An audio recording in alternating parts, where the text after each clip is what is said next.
Everyone has an opinion about Canadian federal politics. Oh, yeah.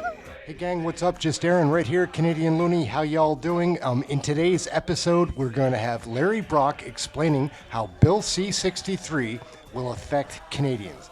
This bill has been put forward by Attorney General ARIF VIRANI, and it is trouble, guys. It's a sinister bill put up by a classless minister, at least. Larry Brock is going to give his explanation of why it's not a good idea for Canadians, and we're going to learn from Larry. There is a lot to learn from Mr. Brock. He is a sharp, sharp man. Let's take a listen to Larry Brock explaining all about Bill C-63. It is interesting. Let's take a listen. Thank you, Mr. Speaker. I proudly rise in opposition today to Bill C-63. Canadians, I know it's a shock to the member opposite. Canadians take pride, Mr. Speaker, in living in a nation where justice prevails, freedoms are upheld, and our most vulnerable, especially our children, are protected. Yet today, after 9 years of this failed government, crime is rising, leaving families across the country concerned for the safety of their loved ones, both on the streets and online. Online criminal activity continues to surge, but the Liberals' response has been to push censorship bills that force Canadians into a false choice between their safety and free expression. Instead of addressing the real issues, this Liberal legislation silences Canadians under the guise of security, creating bloated bureaucracies led by the Prime Minister's hand-picked allies. Canadians are bearing the brunt of this government's failures. Bill C-63 introduces a dangerous new provision, an offence motivated by hatred, which could impose a life sentence for even minor infractions under any act of Parliament. This broad, unchecked provision opens the door to the possibility, Mr. Speaker, that mere words alone could lead to life imprisonment. While the government claims that a serious underlying act must occur for this punishment to apply, that is simply not reflected in the text of the bill. Section 320 of the Criminal Code would be amended to state, quote, "Everyone who commits an offence under this Act or any other Act of Parliament is guilty of an indictable offence and liable to imprisonment for life," end of quotes. Laws to address the issues we're witnessing have been in place for decades, and the Supreme Court has ruled on them multiple times. We don't need new laws to govern hate speech. This government needs to grow a backbone and enforce the laws as they stand. Hear, hear. Earlier this year at the Justice Committee, the Justice Minister openly admitted that Bill C-63's new hate crime offence could apply to any offence, as long as it's hate motivated. He said the bill's sentencing range covers everything from minor to serious crimes, but that judges, handpicked by this government, will make sure minor offences don't receive harsh sentences. However, by leaving this to the courts, this government is being reckless. We can't rely on vague promises that the judiciary will fix a poorly drafted bill. Parliament needs to clearly define when a life sentence should apply, not hand over broad and unchecked power. This bill risks extreme punishments for minor infractions. As stated by a political commentator, the Liberals are using the guillotine of speech violations, and on the other hand, house arrest for career criminals roaming the streets exploiting a broken bail system. Only in Canada would that bizarre statement have application. Widespread concern from all sides of the political spectrum have been raised about Bill C-63's introduction of a so-called hate crime peace bond, with many labeling it as a pre-crime measure for speech. The problem lies in the fact that this provision would extend the power to issue peace bonds based solely on speech-related offenses without clearly defining what constitutes such crimes or ensuring that they meet the criminal standard for hate.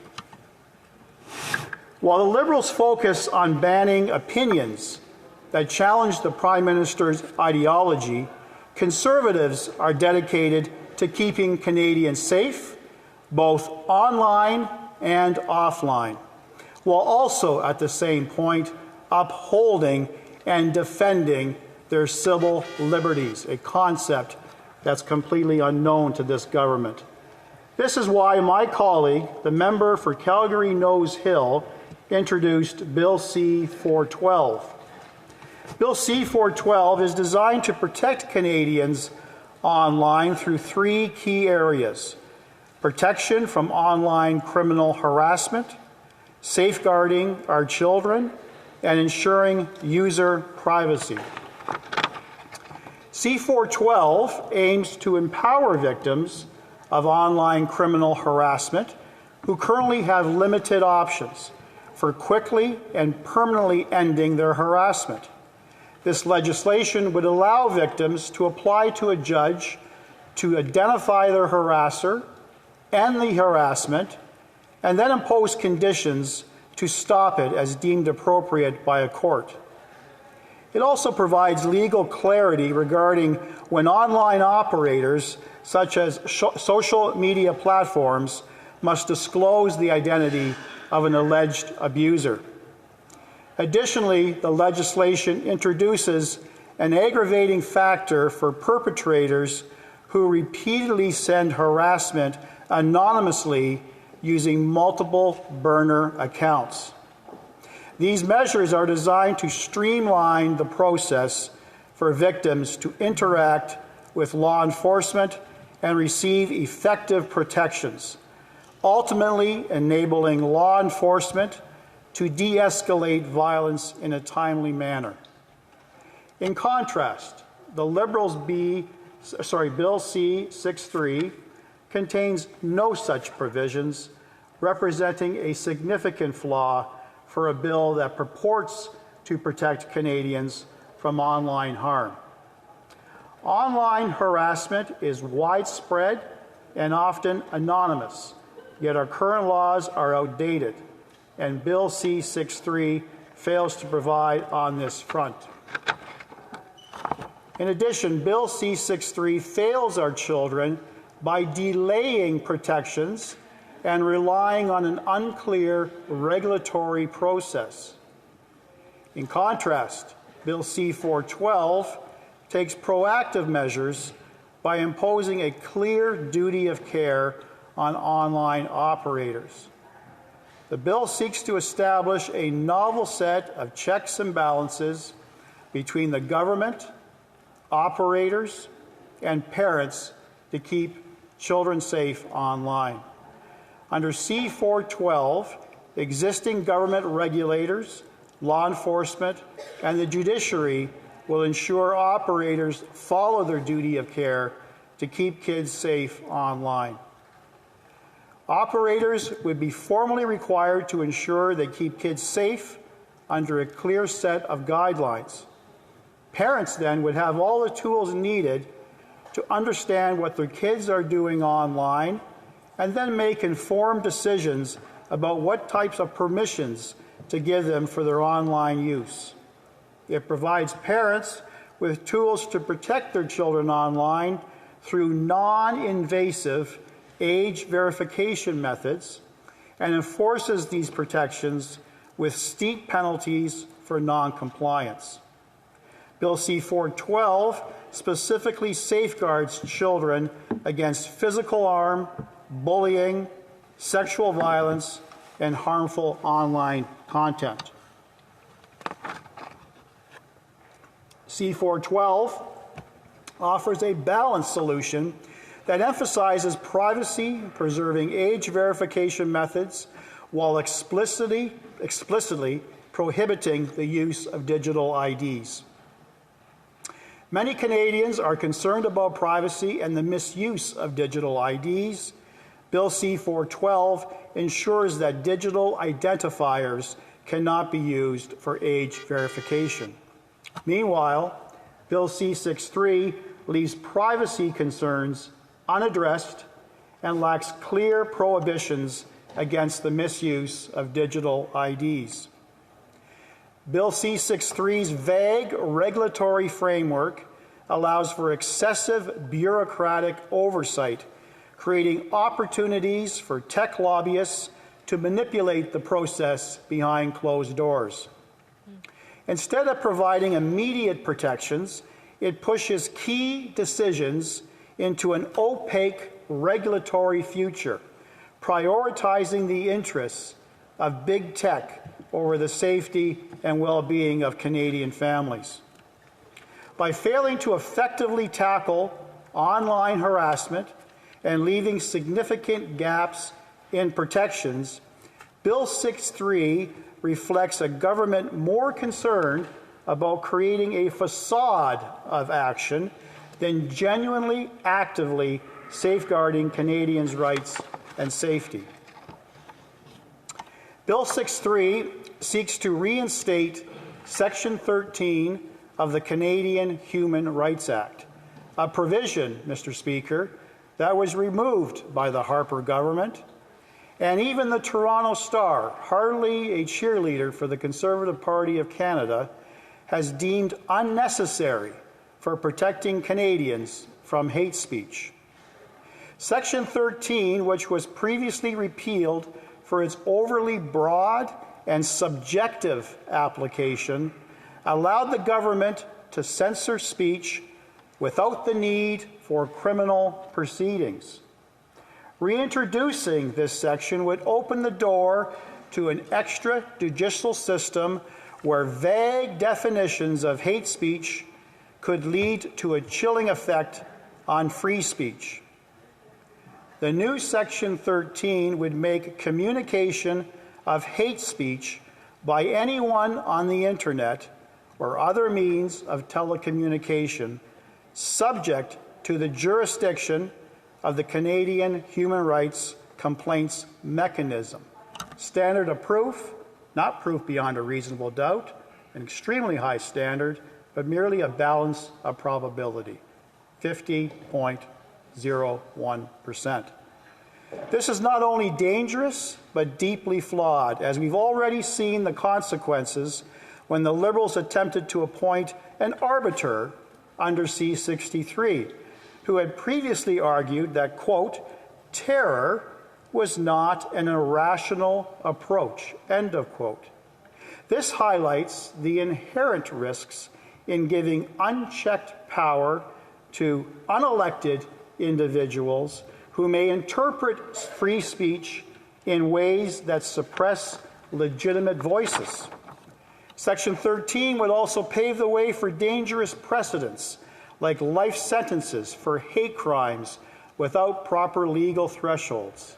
The Liberals have failed to provide evidence that such extreme measures would be effective in preventing hate when the laws we already have are not being enforced. We need to hear from legal experts and civil liberty groups to understand the unintended consequences that this could bring. What we really need, Mr. Speaker, is action. Action today, not years from now, and not censorship, which is exactly what C-63 does. The government should focus on enforcing existing laws and protecting ethnic minority groups by empowering the RCMP, the INSET, and NSES to work collaboratively and quickly with local police forces and share intelligence to protect vulnerable communities.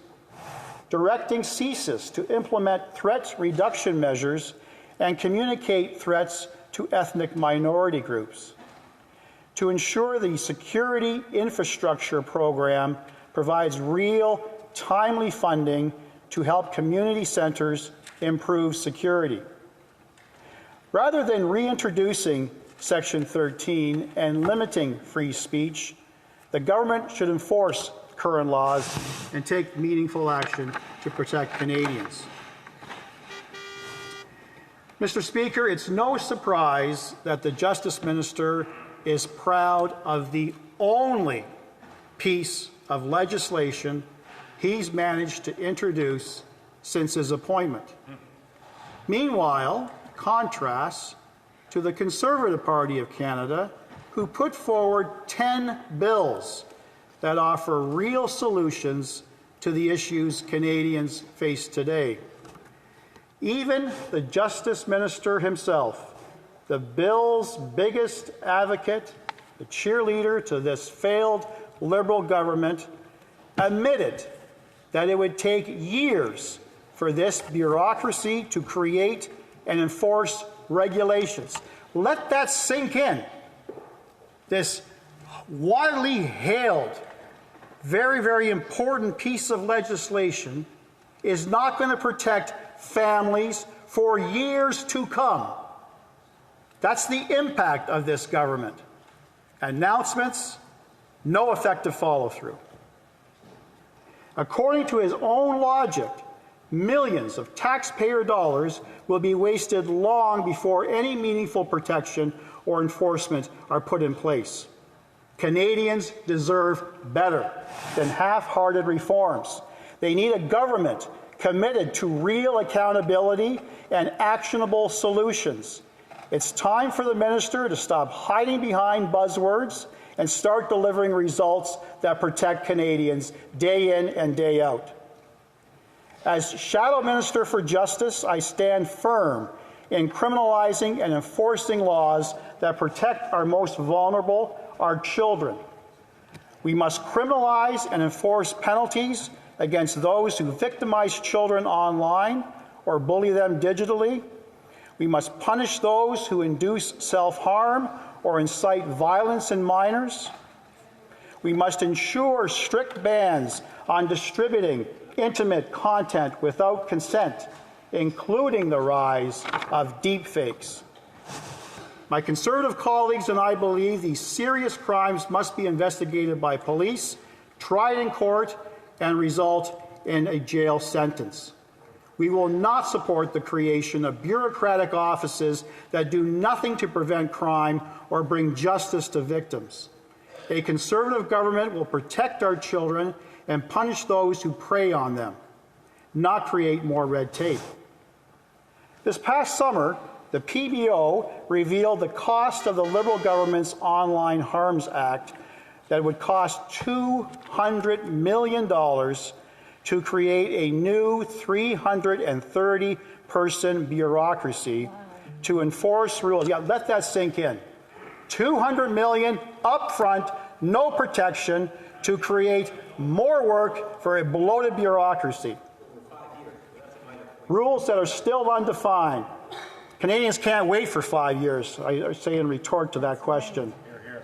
This raises serious concerns about transparency, efficiency, and the potential impact on free speech. Even worse, this $200 million doesn't cover the additional workload for the Canadian Human Rights Commission, which will have to manage a surge of complaints about social media posts in today's cancel culture. The government has no estimate of how many complaints the Commission might receive, so it's very likely that the $200 million is just the beginning. To put that in perspective, the PBO's numbers reveal that the bureaucracy created solely by Bill 663 will be about 1/3 larger than the Transportation Safety Board of Canada, the agency responsible for ensuring the safety of Canadians in the air and on the roads. Additionally, the PBO's analysis shows that on a per capita basis, this new bureaucracy will be vastly larger than any comparable agency in other peer countries. Bill 6.3 should be scrapped just on the basis for its wasteful cost. It's absurd that while Liberals underfund the RCMP, leaving almost 1/3 of cybercrime positions vacant, They're proposing to dump $200 million and hire 300 staff for a vague new bureaucracy. I see that I'm running out of time, so I'm going to move to my conclusion. Mr. Speaker, Canadians are rightly concerned. In this digital age, we must strike a balance between protecting individuals from harmful content and safeguarding their rights. That's why the Conservative Party is committed to delivering common sense solutions that protect our children and ensure their safety online without compromising the freedoms we hold dear. The bottom line is that Canadians are living in fear due to online harassment, and it's costing lives. They need real protection, not more liberal delays and incompetence. The Liberals should adopt the common sense solutions in Bill C-412 or call an immediate election and let Canadians choose real, immediate protections or another costly Liberal censorship scheme. Thank you, Mr. Speaker. Everyone has an opinion about Canadian federal politics. Oh, yeah. All right, gang, Canadian Looney right here. Like, share, subscribe, get notified, all those fun things. What do you think of Bill C-63? What do you think of our Minister of Justice, ARIF VIRANI, putting this bill forward? What do you think of Larry Brock? Let us know in the comments. Like, share, subscribe, get notified. Come and join us for one of our live shows. We cover the question periods daily. We do a live broadcast there. Great community, fun chat room. Come check out the show. It's a really good time. My name's Aaron, Canadian Looney. Like, share, subscribe, get notified, all those fun things. Learning about Canadian federal politics, sharing that with you. Thank you for watching this video. We'll be back with more. So that is it. Thank you very much for watching. Catch you next video.